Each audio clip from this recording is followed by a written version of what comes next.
The invisible murder. The air pollution is one of the severe problems that goes unnoticed. Although air quality is a basic health requirement, Bolivia has difficulties in regard. In the last month, high levels of air pollution have been recorded due to the forest fires in the south of the country. Reports from the Ministry of Environment and Water indicate that pollution levels represent a risk to health. But how dangerous is it to breathe polluted air?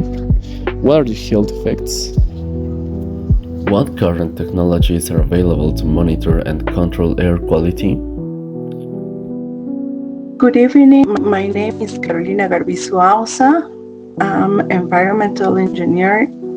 I'm full-time professor at environmental department at the Universidad Católica Boliviana San Pablo. Nowadays, there are different technologies that enable air quality monitoring. The simplest but the most precise are those for file monitoring. And there is also another kind of technology, satellite monitoring, and those are using nowadays in Bolivia. For example, the institutions related to environmental issues work with both of these kind of technologies. Here we can mention the Monica Air Quality Monitoring Network, which works with different air quality parameters measurements in many cities in Bolivia. And it is the institution responsible at the national level for general information. Pollution in Bolivia has increased exponentially due to the current burning. We are in a critical situation that affects the integrity of people. How can we measure the current level of pollution in the country? At the moment of calculating the level of contamination in the air, two measurement systems are taken into account. The first is AQI, or Air Quality Index, and the second is PM.5, or Particulate Matter. AQI has 6 levels. Good, that goes from 0 to 50. Moderate, that goes from 51 to 100. Harmful to sensitive groups, that goes from 101 to 150. Harmful to health, that goes from 151 to 200. Very harmful to health, that goes from 201 to 300. And dangerous, that goes from 301 to 500. PM.5 are particles in the air with a diameter of 2.5 micrometers that can compromise the health of population. The normal level is 10 micrograms per cubic meter. In Bolivia's 9 departments to date, the data show worrying results.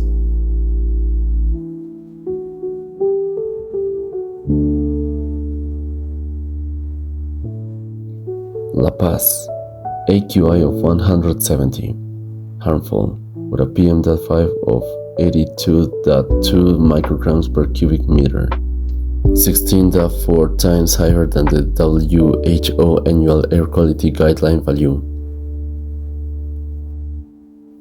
Oruro, AQI of 153, harmful, with a PM.5 of 59.1 micrograms per cubic meter, 11.8 times higher than the annual WHO air quality guideline value. Potosí, AQI of 142, harmful to sensitive groups, with a PM.5 of 52.3 micrograms per cubic meter, 10.5 times higher than the annual WHO air quality guideline value.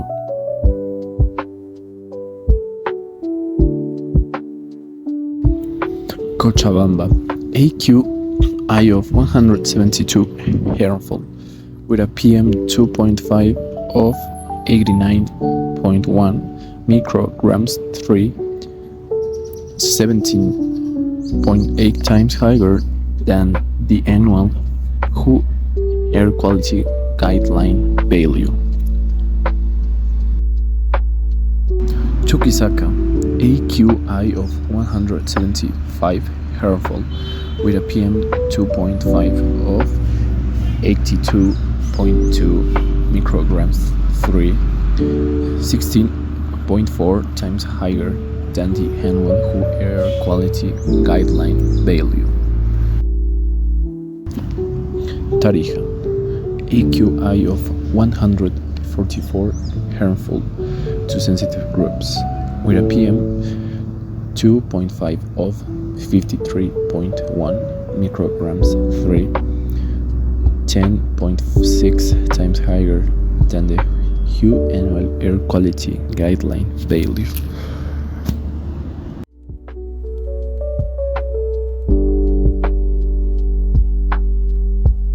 Beni, AQI of 201, very harmful, with a PM 2.5 of 125.5 micrograms 3, 25.1 times higher than the annual WHO Air Quality Guideline value. Pando, AQI of 455 hazards, with a PM 2.5 of 166.2 micrograms 3, 33.2 times higher than the annual WHO Air Quality Guideline value. Santa Cruz, AQI of 375 hazards, with a PM 2.5 of 262.5 micrograms 3, 52.5 times higher than the WHO Annual Air Quality Guideline value. How can air quality be improved during an emergency caused by forest fire related air pollution, such as the one the country is currently experiencing? Well, I think the answer is very clear.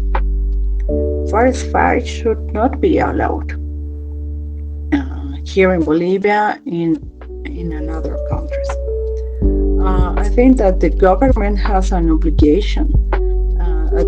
This obligation is to protect natural resources. However, we can notice that the current situation is very different. What is a shame? I think there is no technical process that can improve the air quality during a forest fire. Only the natural process can do it. Only the natural process can improve the air quality. For example, rain cleans the atmosphere, or the wind's dynamics allow the dispersion of the pollutants that were being generated. Millions of people face the invisible but devastating effects of air pollution every day. Even some people wearing masks rely on inhalers and oxygen tanks. The very air we breathe has become a constant threat to our health.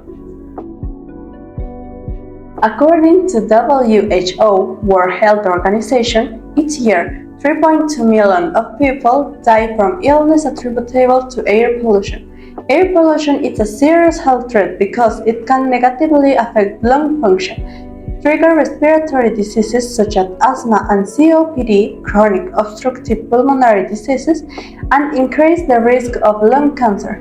Breathing polluted air also increases the risk of ischemic heart disease, stroke, and lower respiratory infection.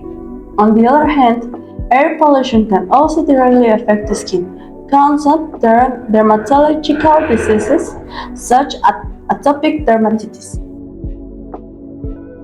How can people prepare and protect themselves from the effects of air pollution during a wildfire?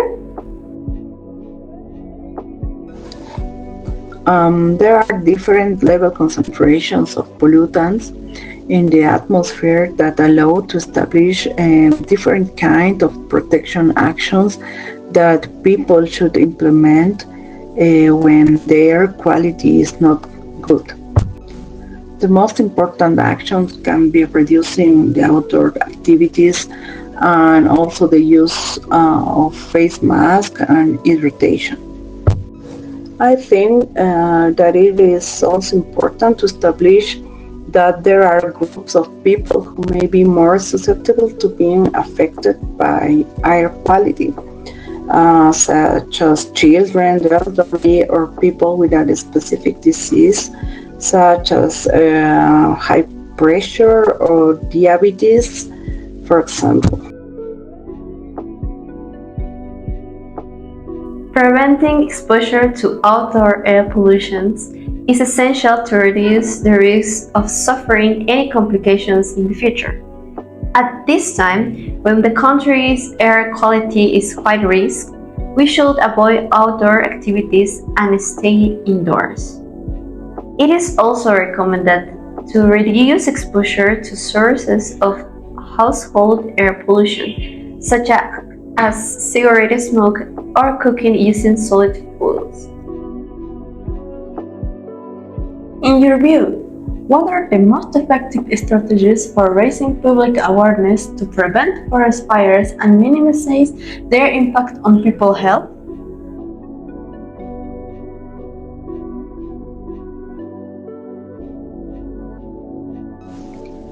From my point of view, the most important strategy is education.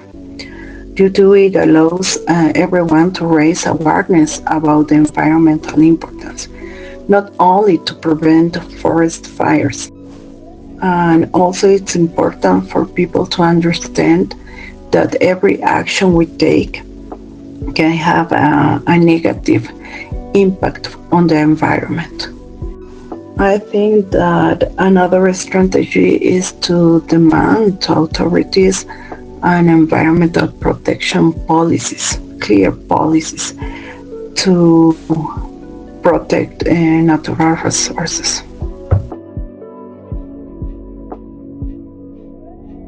Air pollution, especially from wildfires, has become a major concern recently because it leads to serious health issues like respiratory problems, hair conditions, and even neurological disorders. Addressing these issues requires a broad approach. How can advances in environmental engineering help moderate health problems related to air pollution?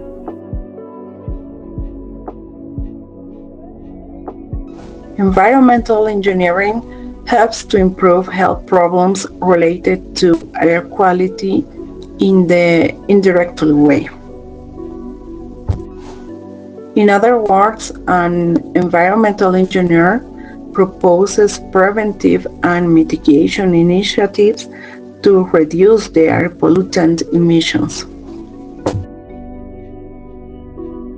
Technological advances in air quality monitoring and innovative environmental engineering solutions are key to reduce exposures and lessen health impacts.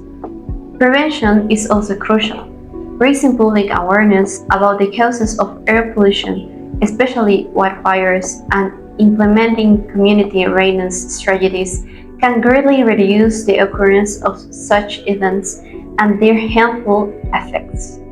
Through joint efforts in research, technology, and public educations, we can take important steps to protect human health and preserve the environment for future generations.